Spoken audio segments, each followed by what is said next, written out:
Sometimes the fear of MRI is worse than the MRI itself. പല ആളുകളും സർജറിനേക്കാൾ പേടിക്കുന്നൊരു സാധനമുണ്ട്, MRI scan. ചില ആളുകൾക്ക് ഇഞ്ചക്ഷനാണ് പേടി, ചില ആളുകൾക്ക് സർജറിയാണ് പേടി. പക്ഷേ മറ്റ് ചില ആളുകൾക്ക് ഈ സ്കാനിങ് റൂമിൻ്റെ ഉള്ളിലേക്ക് പോകുന്ന MRI സ്കാൻ എടുക്കുന്നതാണ് പ്രധാന പേടി. ഈ MRIയിൽ ഇരിക്കുമ്പോൾ ആ ബെഡ് മൂവ് ചെയ്യുമ്പോൾ നമ്മളെ ഹാർട്ട് പടപടാ പിടിച്ചുകൊണ്ടിരിക്കും. അപ്പോൾ ആ ചെറിയ ടണൽ പറ്റ ചെറുതായതുപോലെ തോന്നും. ആ 20 മിനിറ്റ് പോലും ഭയങ്കര ദൈർഘ്യം കൂടിയതുപോലെ തോന്നും. അപ്പോൾ നമ്മളോട് തന്നെ ചോദിക്കുന്ന ചില ചോദ്യങ്ങളുണ്ട്. എനിക്ക് വല്ലാണ്ട് പേടിപ്പെടുമോ?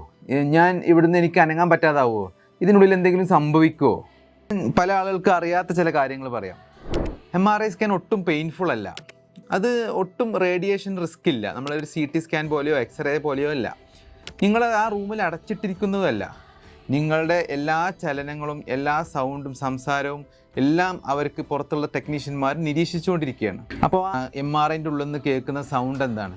അത് MRIൻ്റെ മാഗ്നറ്റിക് കോയിൽസ് ഓൺ ആവുകയും ഓഫ് ആവുകയും ചെയ്യുമ്പോൾ ഉണ്ടാകുന്ന സൗണ്ടാണ്.